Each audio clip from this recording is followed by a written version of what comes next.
మొలక బాగా రావడానికి సపోర్ట్ చేస్తుంది. అంటే రూట్స్ బాగా డెవలప్‌మెంట్ అవ్వడానికంటే రూట్ ఏదైతే కింద మొక్కకు విత్తనం పెట్టిన తర్వాత విత్తనం పెరిగి పెద్ద మొలకొచ్చిన తర్వాత సులభంగా మొలక అనేది రావడానికి సపోర్ట్ చేస్తుంది.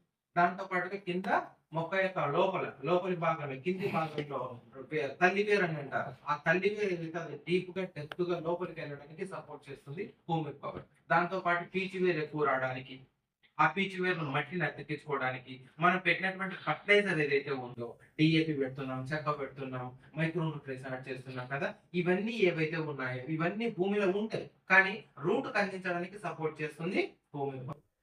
మీరేదైనా కూడా ఫర్టిలైజర్ గాని ఇలాంటిది ఏదైనా పెట్టినప్పుడు భూమిలో పెట్టిన తర్వాత హ్యూమిక్ పవర్‌ను అగ్రిడ్ పాయింట్‌ని ఫస్ట్ చెప్పాం కదా! ఈ 2 కాంబినేషన్స్ డ్రెంచింగ్ గాని, డ్రిప్ ఉంటే డ్రిప్‌లో కానీ వదలండి. చాలా మంచి ప్రయోజనాలుంటాయి. అంటే పెట్టినటువంటి ఫర్టిలైజర్ ఏదైతే ఉందో, సతవ ఏదైతే ఉందో అది వేస్ట్ కాకుండా మొత్తం రూట్‌కి అందించడానికి సపోర్ట్ చేస్తుంది. దీనివల్ల number of times fertiliser use చేయాల్సినటువంటి అవసరం అనేది ఉండదు. మనం సతవలు ఎన్ని సార్లు ఏస్తాం? 3 సార్లు ఏస్తాం, 4 సార్లు ఏస్తాం. లాంగ్ టర్మ్ క్రాప్ అయితే 5, 6 సార్లు వేస్తాం. డ్రిప్‌లో వదులుతానే ఉంటాం అరటి ఇలాంటి వాటికైతే. సో ఇది number of times, number of quantity వదలాల్సినటువంటి అవసరం అనేది తగ్గుతుంది. దేనివల్ల అంటే మీరు హ్యూమిక్ పవర్ అగ్ని పాయింట్ డ్రిప్‌లో వదులుకోవడం కానీ, డ్రెంచింగ్ చేసుకోవడం వల్ల కానీ. క్లియర్?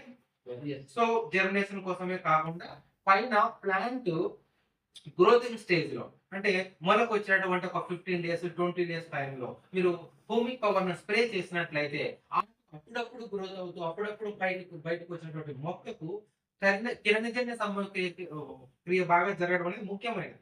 అది జరిగితేనే ఆకు బాగా గ్రోత్ అవుతుంది. ఆకులో పత్రహరితం డెవలప్‌మెంట్ అవుతుంది. సో, అట్లా మీరు గ్రోతింగ్ స్టేజ్‌లో హ్యూమిక్ పవర్ ఈచ్ ట్యాంక్‌కి వచ్చేసి 40-50 ఎంఎల్ 40-50 ఎంఎల్ వరకు ఈచ్ ట్యాంక్‌కి మీరు వేసుకొని స్ప్రే చేసినట్లయితే సింగిల్‌గా స్ప్రే చేయండి వీలైతే. మీరు మన ప్రొడక్ట్ యొక్క ఫలితాలు, రిజల్ట్స్ ఫార్మర్‌కి బాగా చూపించాలి అంటే సింగిల్ కాంబినేషన్ మీరు స్ప్రే చేసినట్లయితే